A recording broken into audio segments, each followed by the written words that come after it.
সময়টা তখন 1998। ইন্দোনেশিয়ার বানিয়াওয়াঙ্গি গ্রাম। দেশ জুড়ে তখন রাজনৈতিক অস্থিরতা, সরকারের পতন আর অর্থনৈতিক বিপর্যয়। ঠিক সেই সময়ে গ্রামে শুরু হয় ভয়, সন্দেহ আর ধর্মীয় উত্তপ্ততার আগুন। গ্রামের অনেকেই বিশ্বাস করতে শুরু করে গ্রামের দুর্ভাগ্য, মানুষের অসুখ আর ফসলের ক্ষতির পেছনে কালো জাদুর অভিশাপ রয়েছে। রাজনৈতিক দলগুলোও এই ভয়কে কাজে লাগাতে শুরু করে, আর সেখান থেকেই জন্ম নেয় এক ভয়াবহ অধ্যায়ের, গেগের সান্তেত। ইন্দোনেশিয়ার ইতিহাসে এক বাস্তব গণহত্যা, যেখানে শত শত মানুষকে শুধুমাত্র কালো জাদুর সন্দেহে নির্মমভাবে মেরে ফেলা হয়েছিল। কিন্তু এই ভয়াবহ সময়ের মাঝেই বানিয়াওয়াঙ্গি গ্রামের মাদ্রাসার ভেতর ঘটে গিয়েছিল এমন এক ঘটনা যা আজও মানুষের গায়ে কাটা দেয়। সেই মাদ্রাসার শিক্ষক, ছাত্র আর অন্ধকারে লুকিয়ে থাকা এক অশুভ শক্তি, সবকিছু মিলেই তৈরি হয় এমন এক ঘটনা যা এই মুভিটিকে আরো বিভীষিকাময় করে তোলে। চলুন বন্ধুরা, চলে যাওয়া যাক ভয়ানক দুনিয়ায়, যেখানে আপনার ভয় করবে তার আগে চ্যানেলটি সাবস্ক্রাইব করে ফেলুন। ঘটনার শুরুতে আমরা একটা মাদ্রাসার অফিসের মধ্যে দেখতে পারছিলাম, যেখানে এই মাদ্রাসারই তিনজন উস্তাদ ছিল।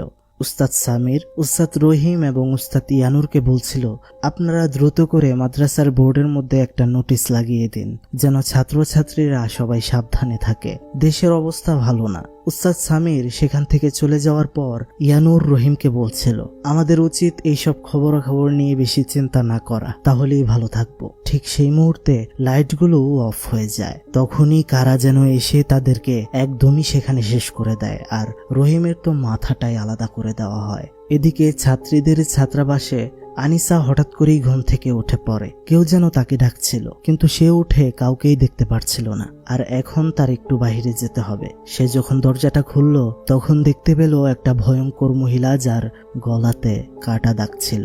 অদ্ভুতভাবে তার দিকে চেয়েছিল। সে তো খুবই ভয় পেয়ে যায়, দরজা লাগিয়ে দেয়। তখন সেখানে নুরুল আসে, আর এটা হচ্ছে তার বান্ধবী। সে দেখতে চায় আনিসা কি দেখে এতটা ভয় পেল। সে দরজা খুলতে গেলে আনিসা তাকে মানা করছিল। সে যখন দরজা খোলার পর সেখানে কেউ ছিল না। আনিসা কি দেখলো এটা সে নুরুলকে বলে না। পরের দিন সকালে তারা যখন ক্লাস করতে যাচ্ছে, নুরুল আনিসাকে জিজ্ঞেস করে, তুমি কাল রাতে কি দেখেছিলে? আনিসা বলল, আমি ভয়ঙ্কর কিছু দেখেছি। এটা আবার শুনে নেয় মাদ্রাসার ছাত্র ছাত্রী। সে বিষয়টা নিয়ে জানতে চায়, তবে ক্লাসের দেরি হয়ে যাচ্ছে। আনিসা কিছু না বলেই চলে যায়। ছাত্রীর বন্ধু এটা হচ্ছে আলী। তারা সব সময় একই সাথে থাকে। এদিকে তারা দেখতে পারে উস্তাদ রেদওয়ান মাদ্রাসার বোর্ডে একটা নোটিশ দিচ্ছিল, যেন সব ছাত্রছাত্রীরা সাবধানে থাকে, বের না হয়। দেশের সাথে সাথে গ্রামের পরিস্থিতিও এখন ভয়াবহ। এদিকে আমরা দেখতে পারি মেয়েদের ক্লাস নিচ্ছিল ওস্তাজা ফাতিমা। হঠাৎ করেই মাইকে অ্যালার্ম হলো, বলা হলো আজকের মতো লেখাপড়া এখানে স্থগিত। সকল ছাত্রছাত্রীরা যেন তাদের ছাত্রাবাসে ফিরে যায়। এদিকে আমরা দেখতে পাচ্ছিলাম ছাত্রী আর আলী তারা একটু ভণ্ড টাইপের। তারা মাদ্রাসার ছাত্র হয়ে সিগারেট খাচ্ছিল, তবে এই দেশের অবস্থার কারণে তাদেরও মন মানসিকতা ভালো নেই। এদিকে আমরা দেখতে পাচ্ছিলাম উস্তাদ রিদওয়ান এই মাদ্রাসার পরিচালনার দায়িত্বে থাকা উস্তাদ বাগাসকে অনেক কথা শোনাচ্ছিল। একটা বিষয়ে সে বাগাসের প্রতি ক্ষিপ্ত ছিল, বলছিল, আপনি কি সিদ্ধান্ত নিয়েছেন কিনা, কখন সিদ্ধান্ত নেবেন? বাগাস তখন বলছিল, মাদ্রাসার মুহতামিম কিউআই এখানে না আসা পর্যন্ত আমি কোনো সিদ্ধান্তে যেতে পারছি না। সেখানে তখন উস্তাজা ফাতিমা এসে তাদের ঝগড়া থামায়। আনিসা ভয়ঙ্কর কিছু দেখেছে সেই বিষয়ে কথা বলতে আলী আর ছাত্রী তার কাছে যায়। তখনই সেখানে উস্তাদ বাগাস আসে, আর তিনি বুঝে যায় যে তারা দুইজন সিগারেট খেয়েছে। আলীর টুপির ভেতর থেকে তো বাগাস দেশলাই বের করে দেয়। উস্তাদ হিসেবে সে তখন খুবই সুন্দর করে তাদেরকে বোঝায়, কোরআনের আয়াত দিয়ে বোঝায় যে এমন কোনো কিছু করবে না যেটা কিনা নিজেদের ধ্বংস ডেকে আনে। সন্ধ্যা নামে ছাত্রী আর আলী কথা বলছিল যে মাদ্রাসার অনেক ছাত্রছাত্রী চলে গিয়েছে, আর ফিরে আসেনি। উস্তাদ রহিম আর ইয়ানুর কিছুদিন যাবৎ নিখোঁজ। তারা কোথায় গেল এসব নিয়ে পুরো মাদ্রাসাতেই কথা হচ্ছে। এখানে আমরা বুঝতে পেরেছি তাদের দুই উস্তাদ রহিম আর ইয়ানুরকে যে কেউ মেরে ফেলেছে এটা কিন্তু তারা কেউ জানেই না। আনিসা যখন তার রুমে শুয়ে আছে, তখনই হঠাৎ জানালাটা খুলে গেল। জানালাটা বন্ধ করে সামনে পর্দার পেছনে সে দেখতে পারে কেউ যেন রুমের ভেতরে প্রবেশ করেছে এবং হাঁটাহাঁটি করছিল। সে বুঝতে পারছিল এটা কোনো মানুষ নয়, এটা তো সে সেদিন রাতেও দেখতে পেয়েছিল। তখনই সে খুবই ভয় পেয়ে যায় আর ঘর থেকে বের হয়ে দরজা লাগিয়ে দেয়। কিন্তু তার কাঁধে আবার কি হাত রাখলো? সে পেছনে চেয়ে দেখতে পারে সেই ভয়ঙ্কর জিনিসটা তার পেছনেই দাঁড়িয়ে রয়েছে। সে তো খুবই ভয় পাচ্ছিল, দৌড়ে নিচে নামতে শুরু করে, কিন্তু সেখানেও তার সামনে সেটা চলে আসে। তখন সে চলে যায় দৌড়ে বাথরুমে, দেয়ালের পাশে লুকিয়ে থাকে। সেখান থেকে সে উকি দিয়ে দেখার চেষ্টা করে যে ওইটা এখনো আছে কিনা। কিন্তু এই পাশে যখনই তার নজর যায়, সে দেখতে পারে মাদ্রাসারই কোনো এক উস্তাদ কি যেন একটা করছে। ভালো করে দেখে সে বুঝতে পারে সেখানে তাবিজ পোতা হচ্ছিল। সে বুঝে যায় এটা কালো জাদু ছাড়া আর কিছু না। এদিকে আমরা দেখতে পাচ্ছিলাম উস্তাদ সামির যে কিনা একটা রুমে যায়। সেখানে সে দেখতে পারে কাফনে মোড়ানো লাশ রয়েছে, যে লাশগুলো হচ্ছে উস্তাদ রহিম আর ইয়ানুরের। আসলে সেই রাতে তাদের মেরে ফেলার ঘটনা উস্তাদরা সবাই জানে, কিন্তু অন্য ছাত্রছাত্রীরা বা বাহিরের কোনো কেউ জানে না। লাশগুলো পচে যাচ্ছিল, সামির সামনে গিয়ে বসে কান্নাকাটি করছিল। আর এদিকে আমরা দেখতে পাচ্ছিলাম একটা ঘরে কেউ যেন কালো জাদু করছে, আর সেখানে অনেকগুলো জানোয়ারের রক্ত মিশে কালো জাদু করা হচ্ছিল। সেই জাদুকরের হাতে ছিল 2টা ভুডু ডল, সেগুলোর উপর আবার কাফনের কাপড় লাগানো ছিল। যখনই সেগুলো রক্তের ভেতরে ডুবাচ্ছিল সে, তখনই সামিরের সামনে সেই 2টা লাশগুলো উঠে বসে পড়ে আর বলতে থাকে, সবাই মৃত, সবাই মৃত। সামির তো খুবই ভয় পাচ্ছিল, মানে লাশগুলোকে কেউ কন্ট্রোল করছে বন্ধুরা। সামি তখন ভয়ে চোখগুলো বন্ধ করে ফেলে, কিন্তু চোখ খোলার পর সে দেখতে পেল লাশগুলো তো তার সামনেই নেই। সে দৌড়ে ঘর থেকে বের হতে যাবে, তখনই বাইরে থেকে অনেকগুলো গলার আওয়াজ পাচ্ছিল সে, আর উপর থেকে তখনই লাশটা পড়ে যায়। তার পেছনে তো আমরা দেখতে পারি রহিমের লাশটা তার মাথা নিয়ে দাঁড়িয়ে আছে। কি ভয়াবহ অবস্থা! আর সেখানে ইয়ানুরের লাশ এসে তার উপর তখন বমি করে দেয়। তখনই একটা চিৎকার। ছাত্রী আর আনিসা সেখানে পৌঁছে দেখে এই অবস্থা, পুরো শরীর লাল হয়ে গিয়েছে। ঘরে নিয়ে রাখার পরে সবাই জিজ্ঞেস করছিল তার কি হতে পারে। আনিসা তখন বলে, আমি এই বিষয়গুলো একটু হলেও জানি, তাকে কালো জাদু দিয়ে আক্রান্ত করা হয়েছে। তখন নুরুল বলছিল, বিশ্বাসী মানুষদেরকে এগুলো ঘায়েল করতে পারে না। আনিসা বলে, তোমরা পরনি আমাদের নবীজির উপরেও কেউ কালো জাদু করেছিল? তখন সেখানে বাকি উস্তাদরা আসে, সবাইকে নিজেদের ছাত্রাবাসে ফিরে যেতে বলা হয়। এদিকে আমরা দেখতে পারি মাদ্রাসার মুহতামিম উস্তাদ কিয়াই সেখানে এসে উপস্থিত হয়। যে ঘরে লাশগুলো রাখা ছিল সেখানে যাওয়ার পর তারা লাশগুলো খুঁজে পায় না। বাগাসকে কিয়াই বলে, তুমি কেন তাদেরকে আগে দাফন করনি? বাগাস বলে, পুলিশের ভয়ে রেখে দিয়েছিলাম, আর আপনি আসার অপেক্ষা করছিলাম। কিয়াই তখন বলে, এটা তুমি মোটেও ঠিক করনি। সর্বপ্রথম মুসলিম হিসেবে দায়িত্ব দাফন করানো ছিল। রিদওয়ান পেছন থেকে তখন বলছিল, আমি বাগাসকে অনেকবার বলেছিলাম উস্তাদ দ্রুত সিদ্ধান্ত নেওয়ার, কিন্তু তিনি নেননি। কিয়াই তখন বলছিল, এটা তুমি কোনো কাজ করলে তোমাকে দায়িত্ব দেওয়াটা আমার ঠিক হয়নি।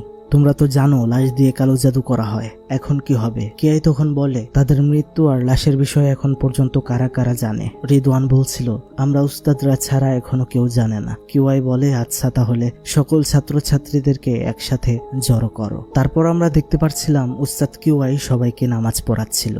কিন্তু আশ্চর্য বিষয় হচ্ছে, সবাই যখন সিজদায়, ছাত্রী তখন মাথাটা একটু উঁচু করে দেখতে পায় সামনে একটা লাশ দাঁড়িয়ে রয়েছে। সে তো ভয় পেয়ে সরে গেল। পাশে থাকা সবার নামাজটাই তখন ভেঙে যায়, আর সবাই অবাক হয়ে যায়, কেননা সামনে থেকে মুহতামিম কিয়াই গায়েব হয়ে গিয়েছে নামাজ রেখে। কোথায় গেল?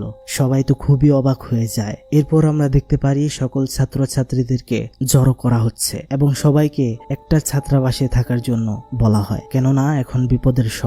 ছেলে আর মেয়েদের মাঝখানে একটা পর্দা দেওয়া হয়। সেখানে লাইট নেভানোর পর আমরা দেখতে পারি ছাত্রী আর আলী তারা লুকিয়ে লুকিয়ে এখান থেকে বের হয়ে চলে যায় মাদ্রাসার অফিসের ভেতরে। মাদ্রাসায় কি হচ্ছে আসলে এটা বোঝার জন্য তারা সেখানে যায়। আর সেখানে গিয়ে তারা একটা পেপার খুঁজে পায় যেখানে দেশের অবস্থা খুব ভালো করে লেখা ছিল, যে দেশের আনাচে কানাচে সহিংসতা অরাজকতা সবকিছুই দেখা দিচ্ছিল। অবস্থা খুবই খারাপ। মাদ্রাসার শিক্ষকরা এসব তাদের থেকে লুকিয়েছে। পরিস্থিতি খারাপ হয়েছে তারা এটা জানতো, কিন্তু এতটা বেশি খারাপ হয়ে গিয়েছে যে মানুষ মারা যাচ্ছে, মেরে ফেলা হচ্ছে, এসব জানতো না। তখনই সেখানে কেউ একজন আসে আর তারা লুকিয়ে পড়ে। এদিকে হঠাৎ করে ঘুম থেকে উঠে আনিসা দেখতে পেল তার আশেপাশে তার কোনো বান্ধবী বা কোনো ছাত্রীই নেই। তাহলে সকল ছাত্রছাত্রীরা কোথায় গেল? সামনে দেখতে পারে তার বান্ধবী নুরুল বসে অদ্ভুত আচরণ করছে অন্যদিকে ফিরে। তাকে ধরতেই সেটা যখন তার দিকে ঘুরলো, সে দেখতে পারে সেটার চোখ একদম সাদা হয়ে গিয়েছে। শুধু সেটা বলছিল,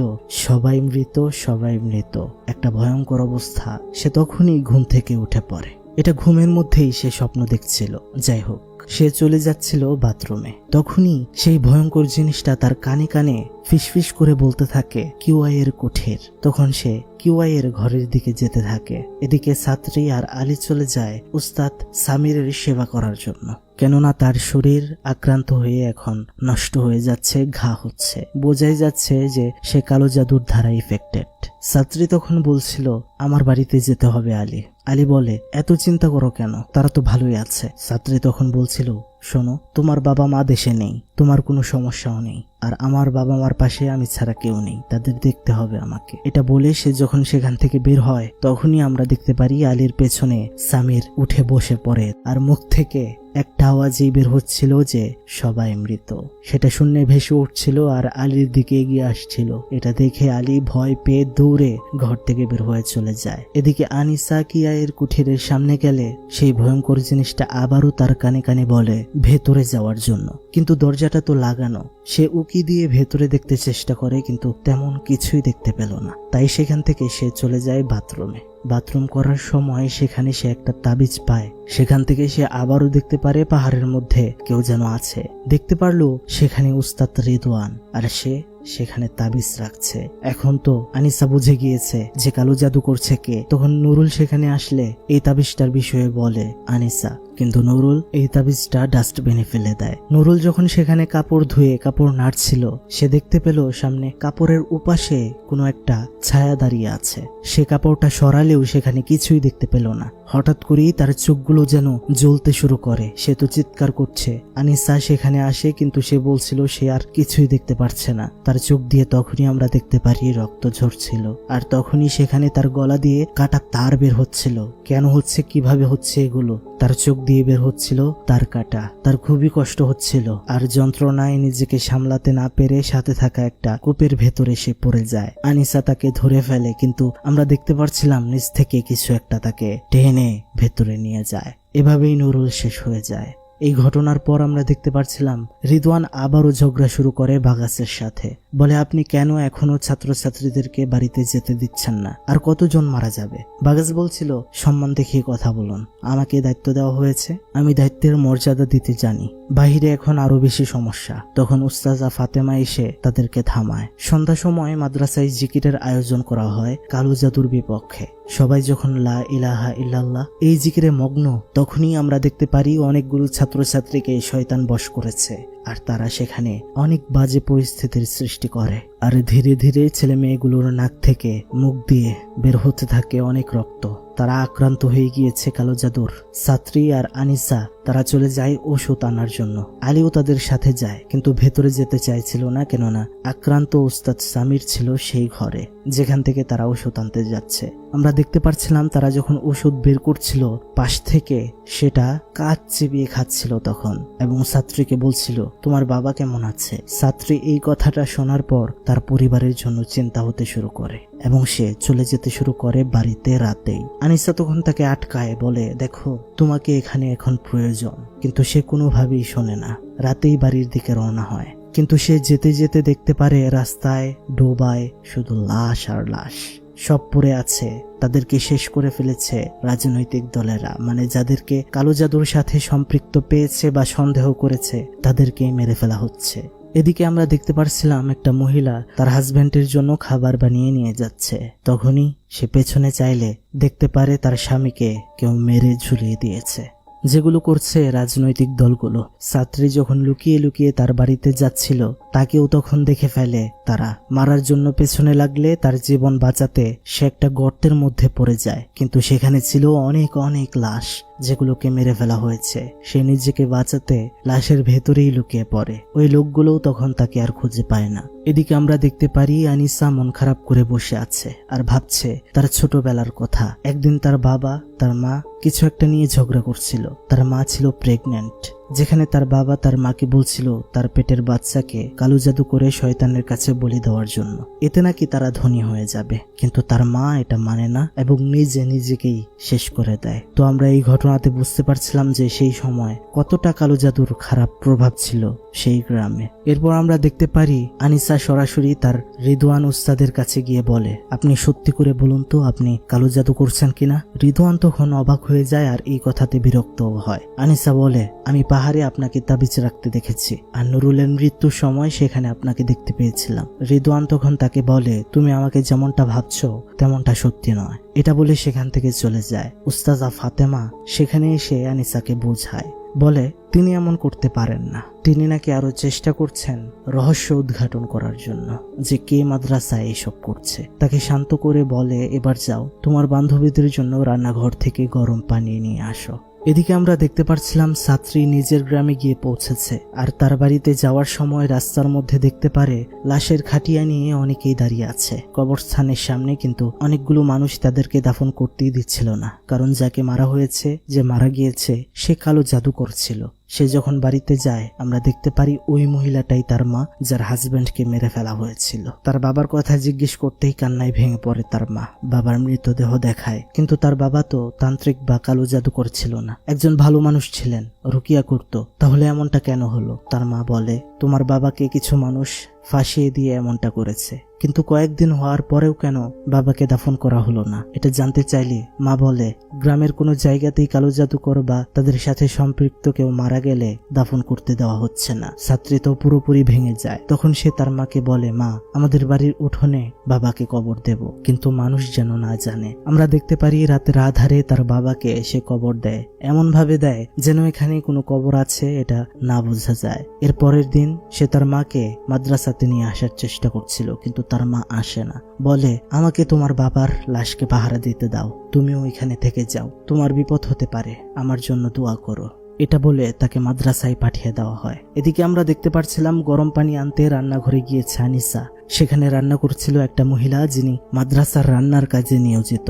পাত্রে পানি গরম হয়েছে কিনা সেটা দেখতে ঢাকনাটা তুলতেই আনিসা দেখতে পারে সেখানে একটা কাটা মাথা। সে তো খুবই ভয় পেয়ে যায়। তখনই সেই আন্টিটা তার সামনে আসে, যার চোখটাও ছিল একদমই সাদা বর্ণের, আর সেটা তার সামনে নিজেই নিজেকে শেষ করে দেয়। কি একটা অবস্থা! এদিকে ফাতেমা সামিরের ঘাগুলো পরিষ্কার করে দিচ্ছিল, তখনই হঠাৎ করে লাইট অফ হয়ে যায়। আনিসা যখন তার কাছে যায় বিষয়টা বলার জন্য, তার সাথে মাত্র কি ঘটলো, সেখানে গিয়ে দেখতে পারে ফাতেমা বসে আছে একটা পর্দার উপাসে, কিন্তু তার ব্যবহার ছিল খুবই অদ্ভুত।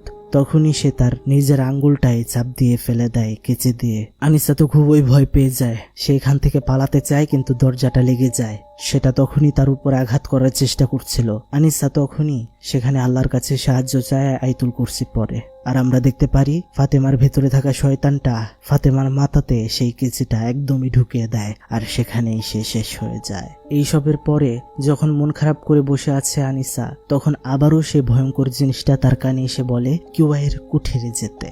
মানে কি, বারবার কেন সেখানে যেতে বলা হচ্ছে? সে তখন সেখানে যায় আর ভেতরে প্রবেশ করার চেষ্টা করে, কিন্তু তালা দিয়ে বন্ধ করা। কিভাবে প্রবেশ করবে? উস্তাদ বাগাজ আর রিদওয়ানকে সে বলে কিউয়াইয়ের রুম চেক করার জন্য তল্লাশি নিতে। তার মনে হচ্ছে ভেতরে অবশ্যই কিছু আছে। উস্তাদ রিদওয়ান তখন সেখানে বলে, এটা ঠিক নয়, এটার ভেতরে ওনার ব্যক্তিগত জিনিসপত্র আছে, এভাবে তল্লাশি করা যাবে না। ছাত্রী তখনই সেখানে এসে বলে, আপনারা কি করেছেন? নিজেরাও কিছু করতে পারেন না, আমাদেরকেও কিছু করতে দেবেন না? সে তখন আনিসাকে বলে, চলো আমরা দেখবো বিষয়টা। তখন দরজা ভেঙে সেখানে প্রবেশ করার পর তারা দেখতে পারে সেখানে ছিল কালো জাদুর জিনিসপত্র। তার মানে মুহতামিম কিউয়াই কি আসলে কালো জাদু করছিল? এটা জানার পর আনিসার কথায় আরো সবাই বিশ্বাস করতে থাকে। তারা সবাই উস্তাদ রিদওয়ানকেও বেঁধে ফেলে, কেননা সেও সন্দেহভাজন ছিল। এদিকে সন্ধ্যা হয়েছে, তখন আমরা দেখতে পারি সবাই মিলে রিদওয়ানের রুমে তল্লাশি নিতে যায়। তাদের সাথে ছিল ফাতিহ নামের একটা ছেলে, যাকে উস্তাদ রহিম আর এনোয়ারের লাশ নৃশংসভাবে মেরে ফেলে। আনিসা ছাত্রী রিদওয়ানের দরজা খোলার পর ছাত্রী ঘরে ঢুকলেই দরজাটা আপনা আপনি লেগে যায়। দুজনের মধ্যে কেউ দরজাটা খুলতে পারছিল না। আনিস তখনই দেখতে পারে সেই ভয়ঙ্কর শয়তান মেয়েটা এবার বাগাসের রুমের সামনে দাঁড়িয়ে আছে। কিন্তু কেন? তার বিষয়টা সন্দেহ লাগে। সেখানে গিয়ে ভেতরে চেয়ে দেখতে পারে সেখানে কেউ কালো জাদু করছিল। তখনই দরজাটা খুলে যায় আর কোনো একটা শক্তি তাকে টেনে ভেতরে নিয়ে ফেলে দেয়। এদিকে আমরা দেখতে পারি আলী আর তার বন্ধুরা আহত ফাতিহ ছেলেটাকে নিয়ে মাদ্রাসায় রিদওয়ানের কাছে নিয়ে আসে আর রিদওয়ানের বাঁধন খুলে দেয়। রিদওয়ান চেক করে দেখতে পারে ছেলেটি মারা গিয়েছে। তখনই লাইটগুলো অফ। উস্তাদ রিদওয়ান দরজা বন্ধ করে দিতে বলে। আনিসা উঠে দেখতে পারে কালো জাদু আর কেউ করছে না, করছে তাদেরই ভালো শিক্ষক উস্তাদ বাগাস। সে শয়তানের পূজা করছিল আর ভুডু ডল দিয়ে আনিসার পুরো শরীরটা কন্ট্রোলে নিয়ে নিয়েছিল, মানে পুতুলের মতো। বাগাস পুতুলের সাথে যা করছিল আনিসার সাথেও তা হচ্ছিল। তাকে তখন দেয়ালের সাথে মিশিয়ে ফেলা হয়। আনিসা শুধু জিজ্ঞেস করে আমরা কি দোষ করেছিলাম। বাগাস বলতে শুরু করে তোমরা তো শুধু আমার কাজের মধ্যে ঝামেলা সৃষ্টি করেছিলে, আমি তো শুধু যারা পথভ্রষ্ট তাদের ধ্বংস করতে চেয়েছিলাম। তখনই আমরা দেখতে পারি সে কিছু রক্ত নিয়ে সেসব মুখ দিয়ে ছিটিয়ে দিচ্ছিল আরো ভুডু ডলের উপর, মানে আনিসার বাকি বন্ধু বান্ধবদেরকেও কন্ট্রোল করবে এবার বাগাস। এদিকে মাদ্রাসার ভেতরে ছাত্রছাত্রীরা দেখতে পারে বাইরে লাশগুলো, মানে যারা মারা গিয়েছিল তাদের সব লাশগুলো জীবিত হয়ে এবার মাদ্রাসার ভেতরে ঢোকার চেষ্টা করছে। তখন তারা সবাই কুরআন তেলাওয়াত করতে শুরু করে, আল্লাহর কাছে দোয়া করতে শুরু করে। এদিকে ঘর থেকে মুক্ত হয়ে ছাত্রী বাগাসের রুমে গিয়ে প্রবেশ করলে দেখে এই অবস্থা, আনিসাকে ঝুলিয়ে রাখা হয়েছে। তখন বাগাস আর ছাত্রীর মধ্যে একটা ফাইট হয়। অনেক ফাইটের পর ধাক্কা মেরে বাগাসকে ফেলে দেয় ছাত্রী। আনিসা বলছিল তুমি এই ফাঁকে সেই মাটির পাত্রটা জলদি ভেঙে দাও। ছাত্রী যখনই সেটা ভেঙে ফেলে আমরা দেখতে পাচ্ছিলাম সকল লাশগুলো এবার নিস্তেজ হয়ে পড়ে যায় জায়গায়, আর বাগাসকে ঘরের ভেতরেই তারা আটকে রেখে তালাবদ্ধ করে দেয় এবং বের হয়ে আসে। তখনই আমরা দেখতে পারি আকাশ থেকে একটা ভয়াবহ আগুনের উল্কা এবার বাগাসের রুমের মধ্যে এসে পড়ল, আর ভেতরে আমরা দেখতে পারি বাগাস ধীরে ধীরে তার শরীরটা সম্পূর্ণ গলে যাচ্ছিল আর অনেক কষ্টে তার মৃত্যু হয়। এদিকে ভালো হয়ে যায় উস্তাদ সামির, মানে কালো জাদুর প্রভাব কেটে গিয়েছে। আর এভাবেই এই মুভিটির সমাপ্তি হয়। শেষে বলা হয় এটি একটি সম্পূর্ণ সত্য ঘটনা, যেটি 1998 এর সময়কাল নিয়ে বানানো, তবে স্থানকাল চরিত্র এসব পাল্টানো হয়েছে এবং শুধু মুভিটা সুন্দর হওয়ার জন্য একটু সিনেমাটিক ভাবে উপস্থাপন করা হয়েছে। এখন বন্ধুরা আপনাদের মনে অনেক প্রশ্ন থাকতে পারে, অনেক উত্তর খুঁজবে মন, এটা স্বাভাবিক। অনেক কিছুই তো এখানে ক্লিয়ার করা হয়নি, যেমন মুহতামিম কিওয়াই নামাজের ভেতর থেকে কোথায় উধাও হলো, তার ঘরের ভেতরে কালো জাদুর জিনিসপত্র কেনই বা পাওয়া গেল, তাহলে কি সে কালো জাদুর অনুসারী ছিল, অথবা শেষমেশ কোথা থেকে আগুনের গোলা এসে শেষ করে দিল বাগাসকে, বা কেনই বা বাগাস মাদ্রাসার মানুষগুলোকে এভাবে কালো জাদু করে মারছিল, তার উদ্দেশ্য কি ছিল, সেগুলোই বলছি। আসলে বাগাস সে প্রথম ভালো হুজুরই ছিল, কিন্তু ধীরে ধীরে সে শয়তানের ধোকায় পড়ল। দেশের এই অবস্থার সময় যেহেতু মাদ্রাসার দায়িত্ব বাগাসের কাছে ছিল, তাই মাদ্রাসাকে বাঁচানোর জন্য সে আল্লাহর কাছে পানা না চেয়ে শয়তানের শরণাপন্ন হয়। আর তার যাকে সন্দেহ লাগতো যে সে কালো জাদু করছে, তাকে সে কালো জাদু করেই মারত। এখন প্রশ্ন আসতে পারে তাহলে মুহতামিম কিওয়াই কিভাবে নিখোঁজ হলো? আসলে সে নিখোঁজ হয়ে যাওয়ার আগে বাগাসের সাথে অনেক খারাপ ব্যবহার করেছিল, আপনাদের মনে আছে নিশ্চয়ই, এবং বলেছিল সে মাদ্রাসা চালানোর যোগ্য নয়, দায়িত্ব দিয়ে ভুল করেছে, যেটা বাগাসের সহ্য হয়নি। আর সেজন্যই সে কালো জাদুর মাধ্যমে তাকে শেষ করে দিয়েছে, গায়েব করে দিয়েছে। আর সর্বশেষ যে দেখা গেল যে একটা আগুনের গোলা এসে তাকে শেষ করে দিল, এটা মূলত পরিচালকের ব্যাখ্যা অনুযায়ী ছিল যে আল্লাহ তাকে শাস্তি দিয়েছে, উপর থেকে দৈব শাস্তি এসেছে, তাকে ধ্বংস করে দিয়েছে পাপের কারণে, কেননা সে মুনাফিক ছিল। উপরে আলেম হলেও ভেতরে ছিল সে শয়তানের পূজারী। আর আমরা যে দেখতে পেয়েছিলাম আনিসাকে একটা ভয়ঙ্কর মহিলা সবসময় দিক নির্দেশনা দিত, সামনে আসতো, সেটা আসলে ছিল তারই মা, মানে তার মায়ের আত্মা তাকে সব সময় প্রোটেক্ট করত। যাই হোক বন্ধুরা, আশা করছি আপনারা ঘটনাটা বুঝতে পেরেছেন। আর এই